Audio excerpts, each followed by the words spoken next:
कितनी बार परीक्षा, कौन कौन सी परीक्षा, जो शिक्षक बनने की आस में जितना टीईटी लगा दीजिए उसमें सभी तरह की परीक्षाओं को दे करके वो सड़क पर हैं, उनका भविष्य अंधकारमय है। अब कहा जा रहा है जो कि बीपीएससी की परीक्षा दीजिए। शिक्षक ही अगर उद्वेलित रहेंगे, शिक्षक ही अगर आंदोलित रहेंगे, शिक्षक ही अगर असंतुष्ट रहेंगे, वैसे शिक्षकों के लिए पूर्व की सारी नियमावली में प्रोन्नति का प्रावधान था, लेकिन इस नियमावली में कुछ भी नहीं, उसके बारे में प्रोन्नति शब्द ही अंकित नहीं है। कार्यानुभव को नजरअंदाज कर दिया गया। दूसरी बात, गैर शैक्षणिक कार्यों में आप धड़ल्ले से शिक्षकों को लगाते हैं और सदन में बोलते हैं नहीं ये नहीं किया जाएगा, सिर्फ चुनाव में लगाया जाएगा। अभी जातिगत जनगणना चल रही है, बीएलओ का काम होता है, अब सब में लगाते हैं और शिक्षकों की कमी है, भारी कमी है। मुझे लगता है जो कि जिस तरह से किया गया है उसमें नियुक्तियां भी नहीं हो सकेगी नियुक्तियां। इन परीक्षाओं में धांधली नहीं होती है। अलबत्ता बीपीएससी में आप धांधली की बात कीजिए, वहां धांधली होती है, वहां धावा दल भी बनता है और छापेमारी भी होती है। कि किसी को प्रधानमंत्री के बारे में नहीं पता, किसी को राष्ट्रपति के बारे में नहीं पता, कोई सोया हुआ है। तो गुणवत्ता को लेकर सवाल तो इन नियोजित शिक्षकों पर उठते रहे हैं शुरू से। तो इनको अगर सीधे राज्यकर्मी का दर्जा दे दिया गया अगर, तो फिर दिक्कतें तो वहीं बनी रहेगी। प्रश्न ये है, आज ये सवाल उठ रहा है, अगर डिग्री लाओ नौकरी पाओ नहीं था, क्या उस समय ये सवाल नहीं उठता था? समाज में शिक्षकों के लिए इस ढंग से एक माहौल बनाया जाता है जो कि शिक्षक पढ़ाते ही नहीं हैं। तो भाई मैं पूछता हूं जो कि इतना अच्छा रिजल्ट कहां से हो जाता है? तब तो स्कूल बंद कर देना चाहिए, तब तो कोचिंग इंस्टीट्यूट ही रखना चाहिए। ये सब बहाना है। शिक्षा विभाग संवेदनहीन है। आप नियमावली का विरोध करते हैं? नियमावली से असंतुष्ट हैं हम। असंतुष्ट हैं, विरोध भी है। नमस्कार, आप लाइव बिहार देख रहे हैं। मैं हूं राजमोहन तिवारी। बिहार विधान परिषद के 5 सीटों पर हाल ही में एमएलसी के चुनाव कराए गए थे। रिजल्ट सबके सामने आ चुका है और एक बार फिर से कोसी शिक्षक निर्वाचन सीट पर संजीव कुमार सिंह चुनाव जीतने में कामयाब रहे। जेडीयू के उम्मीदवार थे, चौथी बार लगातार उन्होंने चुनाव जीता। तो सबसे पहले आपसे यही सवाल रहेगा, कोसी की शिक्षक जनता ने चौथी बार आपको सदन में भेजा है, क्या कहेंगे?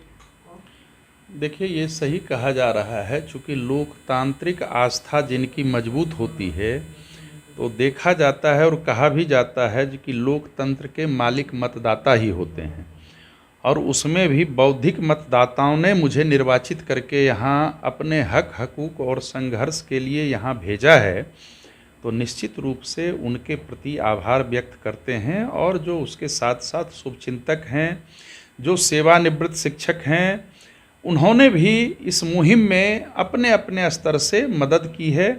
तो मैं निश्चित रूप से आभार व्यक्त करता हूं और आपके चैनल के प्रति भी आभार व्यक्त करता हूं। बिहार की सरकार ने अभी हाल ही में एक नई शिक्षा नियमावली 2023 कैबिनेट ने उस पर मुहर लगाई, लेकिन जब से मुहर लगी है तब से शिक्षकों के अंदर और साथ ही साथ जो शिक्षक अभ्यर्थी हैं, यानी शिक्षक बनने का इंतजार कर रहे थे, नियुक्ति का इंतजार कर रहे थे, उनके अंदर रोष देखने को मिल रहा है।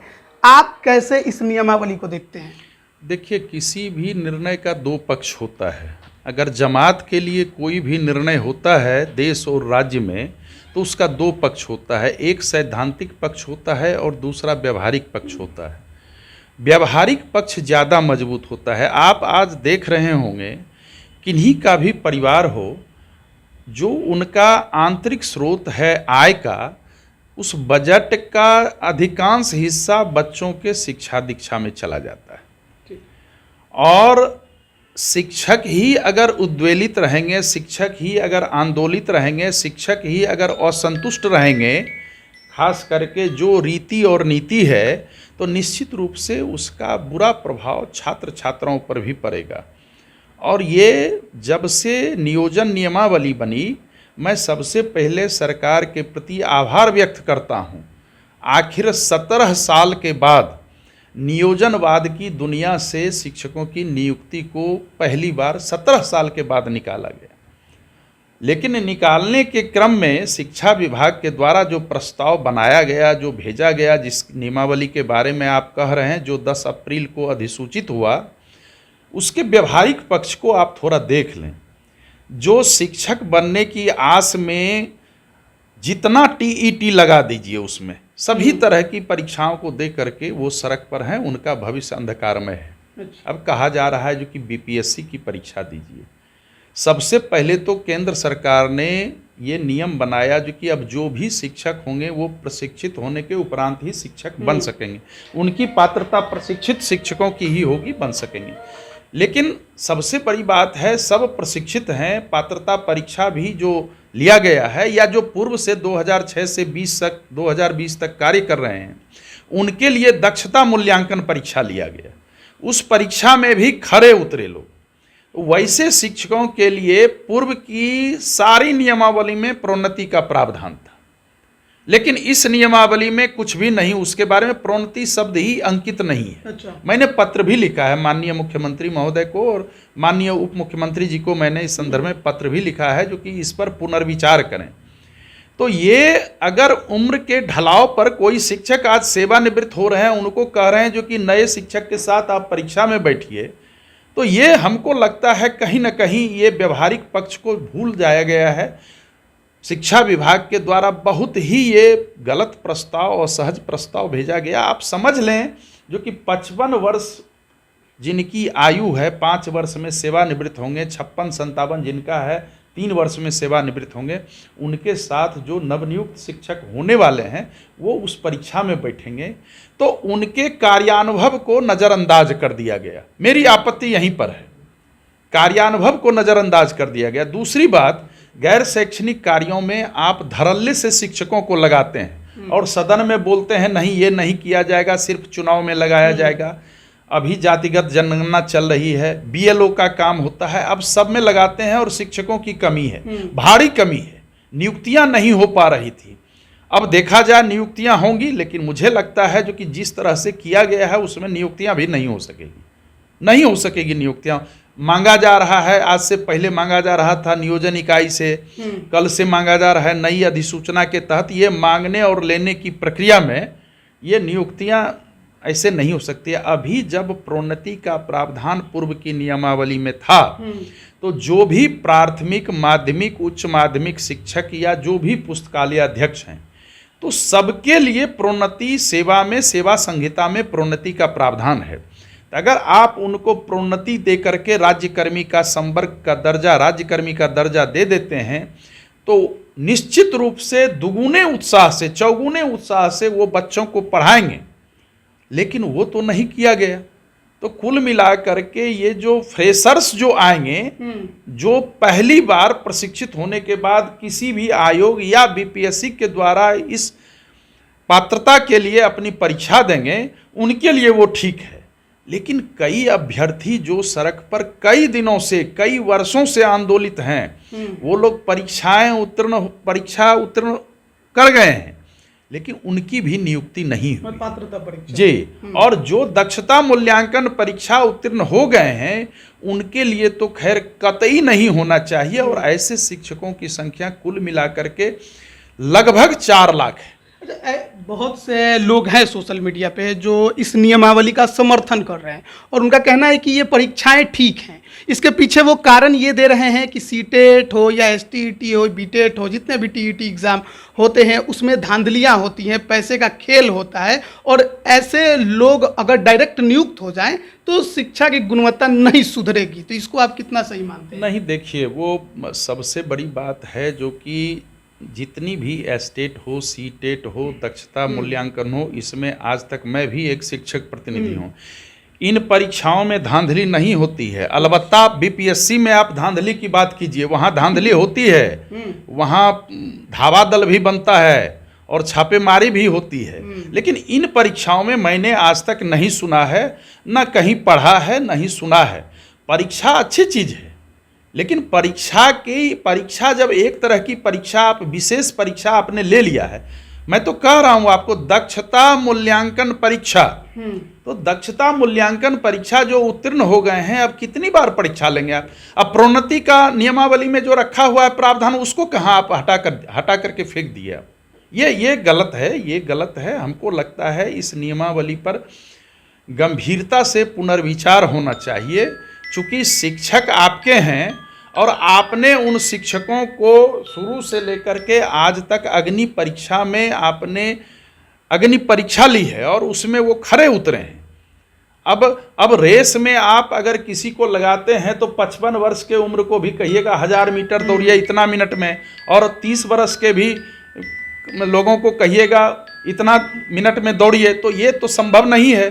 लेकिन आप उनके ज्ञान कौशल को, आप उनके शिक्षण कला को, उसको नज़रअंदाज कर रहे हैं। नियोजित शिक्षक जो पहले से कार्यरत हैं और काम कर रहे हैं, उन पर कई सोशल मीडिया पर वीडियो वायरल होते हैं। आप देखते ही हैं कि किसी को प्रधानमंत्री के बारे में नहीं पता, किसी को राष्ट्रपति के बारे में नहीं पता, कोई सोया हुआ है। तो गुणवत्ता को लेकर सवाल तो इन नियोजित शिक्षकों पर उठते रहे हैं शुरू से। तो इनको अगर सीधे राज्यकर्मी का दर्जा दे दिया गया अगर, तो फिर दिक्कतें तो वहीं बनी रहेगी। देखिए, दोनों दो जगह है। अच्छा। मैं तो इसको अन्यथा नहीं लिया जाएगा। जितने इस तरह के वीडियोस देखते हैं, कुछ उसमें सत्य भी होते हैं लेकिन ज़्यादातर असत्य होते हैं। वीडियो तो बना बनाया होता है, लेकिन प्रश्न ये है, आज ये सवाल उठ रहा है, अगर डिग्री लाओ नौकरी पाओ नहीं था, क्या उस समय ये सवाल नहीं उठता था? अब अगर एक केस निगेटिव पकड़ा जाता है या देखा जाता है तो उसको समूचे शिक्षक समुदाय के लिए वो नकारात्मक रूप से देखा जाता है।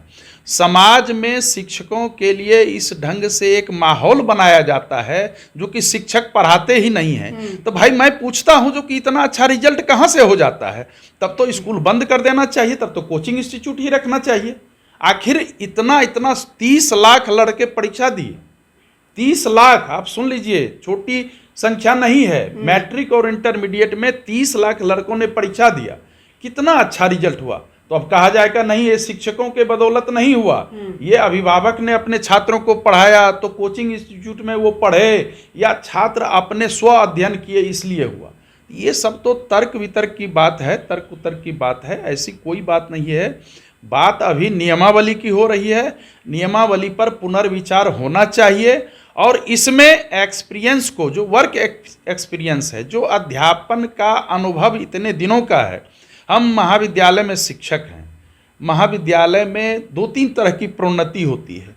आप महाविद्यालय को हटा दें, विद्यालय में, इसी विद्यालय में जिस विद्यालय के ये लोग शिक्षक हैं, इसमें भी प्रोन्नति होती थी। यहाँ तक कि आप विश्वास नहीं करेंगे, आप देख लें नियमावली, 50% प्रोन्नति से प्रधानाध्यापक बनते थे और 50% बीपीएससी से जाते थे। तो सब तो होता ही था। तो जब 50% प्रोन्नति से प्रधानाध्यापक जाते थे, अब एक चीज़ है, उसमें शिक्षा मंत्री जी का एक क्लिप चल रहा है, वो कह रहे हैं हम आकर्षक सैलरी देंगे, राज्य संवर्ग देंगे। यहाँ भी लोचा है।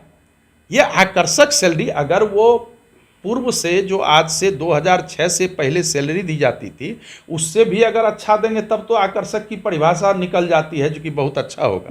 लेकिन ये तो रहस्यमय है, क्योंकि आपने उत्क्रमित उच्च माध्यमिक विद्यालय में जो हेडमास्टर बने, आपने कठिन से कठिनतम परीक्षा ली, उसमें जो प्रधानाध्यापक बने, प्रधान अध्यापक बने, उनको आपने एक नया स्केल दे दिया, पुराना स्केल नहीं दिया, राज्यकर्मी का दर्जा दिया। तो मैं तो उसी के आधार पर कह रहा हूं, जो कि आकर्षक शब्द भी संदेहास्पद है। स्थानांतरण का मुद्दा जिसमें एक भी पैसा सरकार को नहीं लगेगा। बहुत सारे दिव्यांग शिक्षक हैं, महिला शिक्षिकाएं हैं, पुरुष शिक्षक हैं, उनके लिए स्थानांतरण में जब कोई वित्तीय भार नहीं है तो ये कौन सा सॉफ्टवेयर बन रहा है? हमको लगता है उपग्रह पर प्रक्षेपास्त्र ले जाया जाएगा। कभी आता है ट्रायल हो रहा है, कभी ये हो रहा है, कभी वो रहा है। सरकार कभी भी कर सकती है। अब फिर कुछ देर में कहा जाएगा जो कि अब विज्ञापन प्रकाशित हो गया, अब स्थानांतरण नहीं होगा। ये सब बहाना है। शिक्षा विभाग संवेदनहीन है। आप नियमावली का विरोध करते हैं? नियमावली से असंतुष्ट हैं हम। असंतुष्ट हैं, विरोध भी है। 7वें चरण की जो बहाली की मांग अभ्यर्थी कर रहे थे, आपको क्या लगता है उसको किस तरीके से करना चाहिए? अब तो किस तरीके से, क्या तरीका ही, अब जब नियमावली आ गई है तो अब इस दृष्टिकोण से देखा जाएगा, इस दृष्टिकोण से देखा जाएगा। ये तो सभी, देखिए, मेरे से ऊपर सभी संघ संगठन है, शिक्षकों का संघ संगठन है। कोई भी संघ संगठन किसी भी प्रतिनिधि से बहुत ऊपर होता है। मैं संघ संगठन की कद्र भी करता हूँ। सरकार ने भी संवैधानिक दर्जा दिया है, सब अपने अपने अभिव्यक्ति को दर्ज कर सकते हैं। आप देख रहे होंगे, आपकी चैनल से भी आपको पता चल रहा होगा बहुतेरे चैनल से, जो कि सब जगह इस नियमावली का कमोबेश विरोध हो रहा है। मैं पुनः कह रहा हूँ, परीक्षा बहुत ये नहीं है, शर्त नहीं है, लेकिन कितनी बार परीक्षा, कौन कौन सी परीक्षा, ये परीक्षा देते देते तो लोग सेवानिवृत्त हो जाएंगे। क्या मिला शिक्षकों को? कुछ नहीं मिला। वो बीमार भी होते हैं तो उनके लिए कोई इलाज का ये नहीं है। पेंशन योजना एनपीएस जो अन्य कर्मियों को है, एनपीएस भी लागू नहीं किया गया, ईपीएफ लागू किया गया। तो आप उससे काम, शिक्षण छोड़ करके अन्य काम भी उनसे लेते हैं, लेकिन उनको जिस तरह से पुरस्कृत करना चाहिए, उनके मेधा को, उनकी प्रतिभा को, उनके कार्यानुभव को जिस तरह से देखा जाना चाहिए, उस तरह से सरकार उस नज़रिए से देखे और निश्चित रूप से माननीय मुख्यमंत्री, माननीय उप मुख्यमंत्री जी की राजनीतिक इच्छा शक्ति से ये सब संभव हो सकता है। ये जो नई नियमावली आई अभी, जिस पर कैबिनेट की मुहर लगी और इस प्रकार की आई, तो इसके लिए आप किसको जिम्मेदार मानते हैं? मैं शिक्षा विभाग को जिम्मेदार मानता हूं। प्रस्ताव नीचे से ही भाई साहब बढ़ता है। शिक्षा विभाग से प्रस्ताव बढ़ा तो शिक्षा विभाग आज तक हम लोग बराबर जाते रहते हैं, सत्र में भी उठाते रहते हैं सवाल।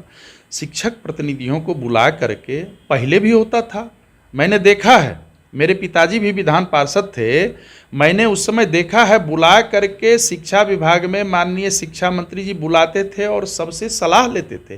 करना था कभी नहीं लिया गया है, तो इस बार कहाँ लिया गया? कभी नहीं लिया गया है, कभी नहीं। ये शिक्षा विभाग को हर वक्त चाहिए जो कि हम संघ संगठन को भी बुलावें, हम शिक्षक प्रतिनिधियों को भी बुलावें और उनसे बुला करके उनका सुझाव लें।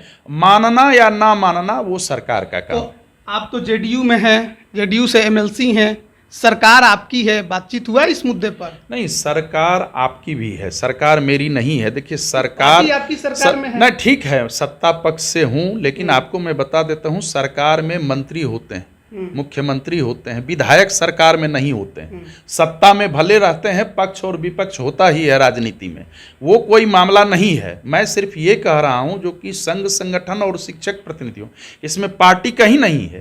अगर पार्टी रहती तो मैं चुप बैठा रहता, फिर मैं क्यों बोलता, आपसे विरोध क्यों करता नियमावली का? सरकार से इस मुद्दे पर बातचीत हुई? बातचीत करेंगे, अभी बातचीत नहीं हुई, बातचीत करेंगे। आप समझ रहे हैं जो कि वो लोग बाहर थे, बातचीत करेंगे। बातचीत देखिए एक दिन में होने वाला नहीं है, संघ संगठन भी अपना कर रहे हैं, तो बातचीत करने की उम्मीद लगाएं कि कुछ हो सकता है, नियमावली में कुछ सुधार हो सकता है। निश्चित रूप से उम्मीद तो लगाना चाहिए, उम्मीद लगाने की ही चीज है, उम्मीद लगाने की ही चीज है, इंतजार करने की ही चीज है। इसमें निश्चित हमने पत्र भी लिखा है, मैं आपको पत्र दूंगा, मैंने पत्र 3 पेज का लिखा है और पुनर्विचार के लिए सभी लोग अनुरोध कर रहे हैं। चलिए, बहुत बहुत धन्यवाद आपका हमारे साथ जुड़ने के लिए। तो जो नई शिक्षा नियमावली को लेकर तमाम जो शिक्षक हैं या फिर शिक्षक अभ्यर्थी हैं, उनके अंदर जो रोष देखने को मिल रहा है और कई जगहों पर आंदोलन की भी उन्होंने आह्वान भी कर दिया है।